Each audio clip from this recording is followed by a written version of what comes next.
राधे राधे जी। आज मैं आपके लिए कक्षा 12 की फ्लेमिंगो की कीपिंग क्वाइट नामक कविता का वीडियो लेकर आया हूँ, जो कि पेब्लो नेरुदा के द्वारा रचित है। इसके कवि है। इस कविता में कवि ने हमें शांति के महत्व के बारे में संदेश दिया है कि हम इतने सांसारिक गतिविधि माया मोह में इतने लिप्त हो गए हैं कि हमें हमारे खुद के लिए सोचने का 1 मिनट का समय नहीं है, और ये समय नहीं होना ये हमारे लिए विनाश का कारण है। मेरा एक ही स्लोगन पहले भी यही था, अब भी यही है। कपड़े कम ले लेना, जूते सस्ते ले लेना, लेकिन पढ़ाई में कभी कमी मत करना। ये पेब्लो नेरुदा के द्वारा रचित है। कीपिंग क्वाइट शुरू करते हैं। बिना टाइम वेस्ट किए हम इस कविता को शुरू करते हैं। Stanza number 1। Now we will count to 12 and we will all keep still. Now अब हम विल रखेंगे, काउंट गिनना, टू 12 12। अब हम 12 तक गिनेंगे। And we will all keep still, और हम सभी शांति बनाए रखेंगे। कवि हमसे कहता है कि अब हम 12 तक की गिनती गिनेंगे और हम सभी शांति बनाए रखेंगे। अब हम 12 तक गिनेंगे और हम सभी शांति बनाए रखेंगे। अब हम 12 तक गिनेंगे और हम सभी शांति बनाए रखेंगे। इस कविता में हमें कवि ने शांति के महत्व के बारे में संदेश दिया है। 12 तक गिनना मतलब बहुत कम समय के लिए गिनना। 12 तक गिनना मतलब बहुत कम समय के लिए गिनना। इसलिए कवि ने हमें बताया है कि 12 तक गिनने में मतलब ज़्यादा से ज़्यादा 12 सेकंड हमें खुद के लिए बहुत ज़्यादा समय रखना चाहिए। खुद के समय सोचने के लिए समय रखना चाहिए। For once on the face of the earth. For क्योंकि वंस एक बार, ऑन द फेस शेर है, मुकुटा है धरातल, ऑफ द अर्थ पृथ्वी, ये एक बार चेहरे पृथ्वी के चेहरे मुकुटे, ये धरातल के ऊपर। हमें केवल एक बार पृथ्वी के चेहरे या धरातल मुकुटे के ऊपर। Let us not speak in any language. हमें कोई सी भी भाषा नहीं बोलनी चाहिए। हमें एक बार पृथ्वी के चेहरे या मुकुटे धरातल के ऊपर कोई सी भी भाषा नहीं बोलनी चाहिए।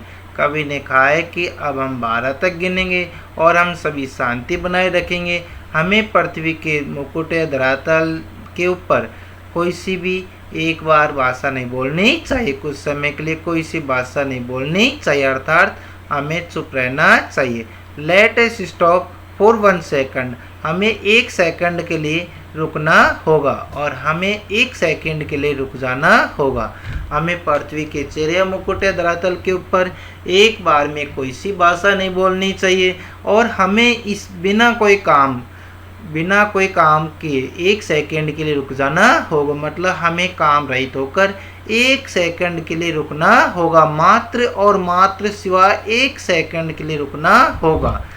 And not move over arm so much. And और नॉट नहीं, मूव हिलाना, और हमारी आर्म्स भुजाओं को, सो मच बहुत ज़्यादा, और हमें हमारी भुजाओं को बहुत ज़्यादा नहीं हिलानी चाहिए। कवि ने कहा है कि हमें मात्र 1 सेकंड के लिए कोई सा भी काम नहीं करना चाहिए। हमें हमारी भुजाओं को हिलाना मतलब हमें बिल्कुल चुपचाप होकर बैठना है। केवल 1 सेकंड के लिए काम रहित होकर बैठना है। हमारी भुजाओं को, हमारी बाहों को बिल्कुल भी नहीं हिलाना डुलाना है। बिल्कुल शांति बनाए रखकर बैठनी है। Next, it would be an exotic moment without rush. It would be, यह रहा होगा, एन एक एक्जोटिक आनंदकारी मोमेंट क्षणीय समय, विदाउट के बिना, रस भागदौड़, यह बिना किसी भागदौड़ के एक आनंदकारी क्षणीय समय होगा। कौन सा समय? वो 1 सेकंड वाला समय। कौन सा समय? वो 1 सेकंड वाला समय। वो 1 सेकंड भी कौन सी? जब हम बिल्कुल काम रहित होकर बैठेंगे, शांति पूर्वक काम रहित होकर बैठेंगे, वह 1 सेकंड। ये हमारे लिए बिना भागदौड़ का, बिना कोई परेशानी का एक आनंदकारी क्षणीय समय रहा होगा। एक्जोटिक मीन्स आनंदकारी। ये हमारे लिए बिना किसी भागदौड़ का, बिना कोई परेशानी का एक आनंदकारी क्षणीय समय रहा होगा।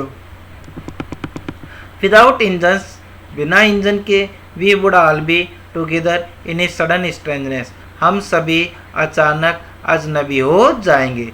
बिना इंजन के हम सभी अचानक अजनबी हो जाएंगे। अर्थात कवि का मतलब है कि यदि हमारे पास कोई काम ही नहीं होगा, यदि हमारे पास कोई एक सेकंड के लिए काम ही नहीं होगा, हम एक सेकंड के लिए कोई काम ही नहीं करेंगे, तो हम सभी एक साथ क्या हो जाएंगे, अजनबी हो जाएंगे। अजनबी मीन्स स्ट्रेंजर, एक दूसरे से अपरिचित हो जाएंगे। Next, fishermen in the cold sea would not harm whales. Whale मछली का वजन लगभग 24 आती और एक आती में लगभग 1 टन वजन होता है। व्हेल मछली, सील, वालरस, व्हेल मछली, ये 3 प्रकार की बहुत बड़ी मछली होती है जो कि एस्किमो नामक प्रजाति के द्वारा शिकार की जाती है। अंटार्कटिका महाद्वीप, जिसे अंध महाद्वीप, श्वेत महाद्वीप के नाम से पुकारा जाता है, वहाँ पर पाई जाती है। फिशरमैन मछुआरे, मछुआरे मतलब जो मछलियों को पकड़ते हैं। इन द कोल्ड सी, समुद्र के ठंडे पानी में। वुड नॉट हार्म, हानि नहीं पहुँचाएंगे। व्हेल्स, व्हेल मछलियों को। और मछुआरे समुद्र के ठंडे पानी में किसी व्हेल मछली को हानि नहीं पहुंचाएंगे। और मछुआरे व्हेल मछली को ठंडे समुद्र के पानी में कोई हानि नहीं पहुंचाएंगे। अर्थात मछुआरे भी व्हेल मछली जिनको पकड़ना बंद कर देंगे, वो मछली पकड़ने का कार्य को एक क्षण के लिए बंद कर देंगे। And the man gathering salt, और नमक एकत्रित करने वाले आदमी। द मैन, वे आदमी, गैदरिंग एकत्रित करने वाले, साल्ट नमक, वुड होंगे, लुक देखना, एट पर ही जिसके हार्ट घायल क्षतिग्रस्त, एंड साथ, और नमक एकत्रित करने वाले आदमी उनके घायल हाथों की ओर देखेंगे। एक क्षण या समय के लिए, एक सेकंड के लिए मछुआरे भी मछली पकड़ने का कार्य को बंद कर देंगे। और नमक एकत्रित करने वाले आदमी, जो समुद्र में नमक एकत्रित करने वाले आदमी है, काम करने वाले आदमी है, वो भी एक क्षण या समय के लिए, एक क्षण, मात्र एक क्षण के लिए, मात्र एक पल भर के लिए उनके घायल हाथों की ओर देखें, क्योंकि वे इनके सांसारिक गतिविधियों में इतने लिप्त हो गए कि उनको यही पता नहीं है कि हमारे हाथ भी क्या हो रहे हैं, खराब हो रहे हैं, नमक से हमारे हाथों में क्या हो गए, घाव हो गए। लेकिन नहीं, सारे दिन क्या कार्य करते हैं, नमक पकड़ने, नमक एकत्रित करने का कार्य करते। इसी प्रकार व्हेल मछली को शिकार करने में मछुआरे व्यस्त होते हैं। तो सारे आदमी, जो भी मानव प्राणी है, सारे दिन उनके सांसारिक गतिविधियों में लिप्त होते हैं। उनके पास प्रकृति के लिए सोचने का एकमात्र क्षण या समय नहीं होता है। Next, those who prepare green wars, wars with gas, wars with fire, victory with no survivors, would put on clean clothes. Those, वे आदमी, वो जो कि प्रिपेयर तैयार रहते हैं, ग्रीन हरियाली के साथ, वार्स युद्ध, वे आदमी जो कि हरियाली के साथ युद्ध करने के लिए तैयार होते हैं। वे आदमी जो कि हरियाली के साथ में युद्ध करने के लिए तैयार रहते हैं। वार्स विद गैस, गैस के साथ में युद्ध करने के लिए तैयार रहते हैं। वार्स विद फायर, आग या अग्नि प्रक्षेपास्त्र मिसाइलों के साथ में युद्ध करने के लिए तैयार रहते हैं। आग का मतलब अग्नि, अग्नि का मतलब मिसाइल, प्रक्षेपास्त्र, अणुबम, परमाणु बम। विक्ट्री विद नो सर्वाइवर्स, और वे जीवित, विजय होने पर भी जीवित नहीं रहते हैं। वे व्यक्ति जो कि पर्यावरण के साथ युद्ध करने के लिए तैयार रहते हैं, गैस के साथ युद्ध करने के लिए तैयार रहते हैं, और अणुबम, परमाणु बम, अस्त्र शस्त्र के साथ में युद्ध करने के लिए तैयार रहते हैं। विक्ट्री विद नो सर्वाइवर्स, वे विजय होने पर भी जीवित नहीं रहते हैं, मतलब उन्हें अंत में क्या मिल जाती है, विजय, सफलता, लेकिन फिर भी वो मर जाते हैं, उनके शरीर को त्याग देते हैं। Would put on clean clothes, और वे साफ कपड़े धारण कर लेते होंगे। कौन? जो सैनिक युद्ध में मर जाते हैं, उन्हें क्या पहना देते हैं, नए कपड़े, साफ सुथरे कपड़े। And walk about with their brothers in the shade, और वे उनके भाइयों के साथ छाया में चलते होंगे, सैर कर रहे होंगे, और वे उनके भाइयों के साथ छाया में सैर कर रहे होंगे। अर्थात जो सैनिक मर जाते हैं उन्हें ले जाकर दफना दिया जाता है। दफनाने के लिए उनके परिवार के जन मौजूद रहते हैं, और वे उनको क्या करते, कुछ भी नहीं करते, केवल मर्द आदमी उनके साथ में आराम से सैर करता है। एंड डूइंग नथिंग, और कुछ भी नहीं करता, लेटा रहता है बस। कुल मिलाकर यह कवि ने ये संदेश दिया है इस स्टैंजा में कि व्यक्ति को शांति केवल मरने के बाद में मिलती है। वह सारे दिन सांसारिक गतिविधियों में व्यस्त रहता है। What I want should not be confused with total inactivity. What जिससे आई वांट चाहता हूँ, शुड नॉट बी कंफ्यूज्ड भ्रमित, विद टोटल इनएक्टिविटी मैं पूरी तरह से निष्क्रियता के बारे में कहकर भ्रमित नहीं करना चाहता हूँ। मैं पूरी तरीके से निष्क्रियता वाली बातें करके तुम्हें भ्रमित नहीं करना चाहता हूँ। मैं तुम्हें पूरी तरह से निष्क्रियता वाली बातें करके भ्रमित नहीं करना चाहता हूँ। Life is what it is about. Life जीवन इज है वाट जो कि इट इज अबाउट यहाँ पर बताया गया। जीवन वैसा का वैसा ही है, जीवन में नो चेंजिंग, कोई परिवर्तन नहीं है। जीवन जैसा है वैसा का वैसा ही है, उसमें कोई परिवर्तन नहीं है। आई want not truck with death. और मैं मौत या मृत्यु से कोई संबंध भी नहीं रखता हूँ। ट्रक मीन्स संबंध रखना, रिलेशनशिप रखना। I want not truck with death. I मैं वांट चाहता हूँ, नॉन नहीं, ट्रक संबंध, विद डेथ मौत या मृत्यु, और मैं मौत या मृत्यु के साथ में कोई संबंध रखना नहीं चाहता हूँ। If we were not so single minded. If यदि वी हम वर होते, नॉट नहीं, सो सिंगल माइंडेड यदि हम इतने एकाग्रचित नहीं रहे होते, यदि हम इतने एकाग्रचित नहीं रहे होते। अबाउट कीपिंग और लाइफ मूविंग यदि हम हमारे जीवन को चलायमान रखने के लिए इतने एकाग्रचित नहीं होते, यदि हम हमारे जीवन को चलायमान रखने के लिए इतने एकाग्रचित नहीं होते। And for once could do nothing तो हम एक बार में कुछ भी नहीं कर सकते। यदि हम हमारे जीवन को चलायमान रखने के लिए इतने एकाग्रचित नहीं होते तो हम एक बार में कुछ भी नहीं कर सकते थे। Perhaps a huge silence might interrupt this sadness. Perhaps शायद ए ह्यूज बड़ी, साइलेंस शांति, माइट सकना, इंटरप्ट बाधा डालना, दिस सैडनेस इस उदासी दुख, शायद इस उदासी दुख में एक बड़ी शांति बाधा डाल सकती है। शायद इस उदासी दुख में एक बड़ी शांति बाधा डाल सकती है। इंटरप्ट बाधा डालना, रुकावट डालना, अड़चन डालना।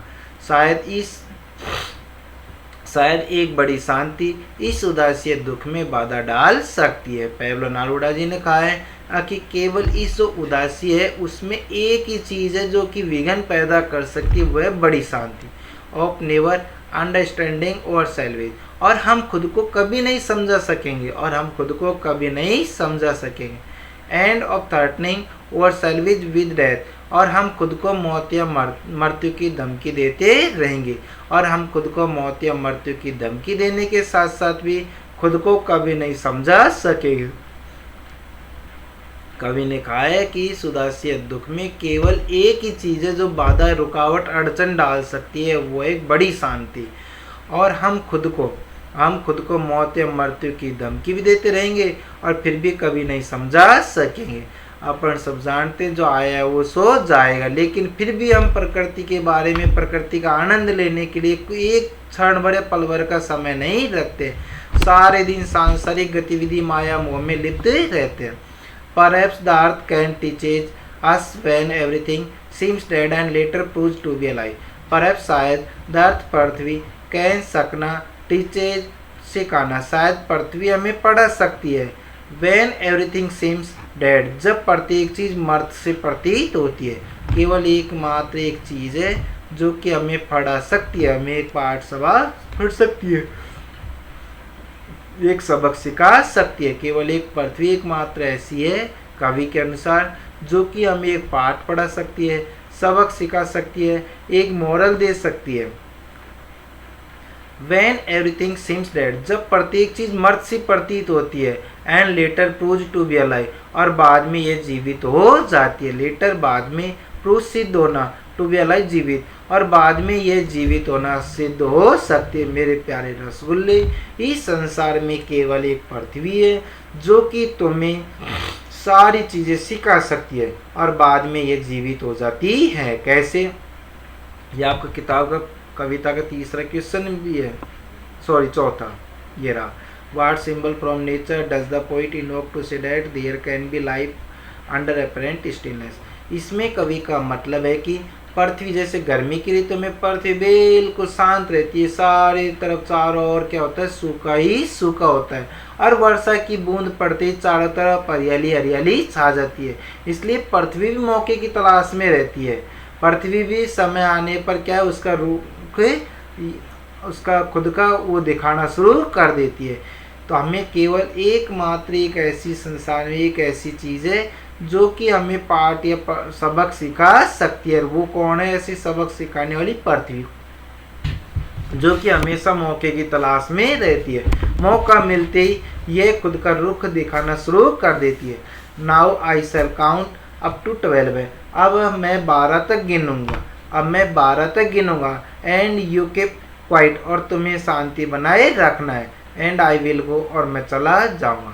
अब मैं 12 तक की गिनती गिनूंगा। पाब्लो नेरुदा ऐसे कह रही है कि अब मैं 12 तक की गिनती गिनूंगा और तुम्हें क्या रखनी है? शांति बनाए रखनी है, और तुम्हें कुछ भी नहीं करना है, केवल शांति ही रखनी है, और मैं चला जाऊंगा। तो कविता में कवि ने एक संदेश दिया है, एक मोरल दिया है, एक टाइटल दिया है कि हम सभी को सांसारिक गतिविधियों के साथ साथ हमें खुद के बारे में, प्रकृति के उस आनंद लेने के लिए थोड़ा सा समय रखना चाहिए। ये नहीं हमें सारे समय सांसारिक गतिविधियों में लिप्त रहना चाहिए। हमें थोड़ा बहुत समय भविष्य के बारे में रखना चाहिए। मुझे आशा है कि यह कविता आपके बहुत अच्छी तरह से समझ में आ गई होगी। अगर आ गई हो तो मुझे कमेंट करके अवश्य बताएं, और मेरे चैनल को सब्सक्राइब एंड लाइक करें। Thank you very much.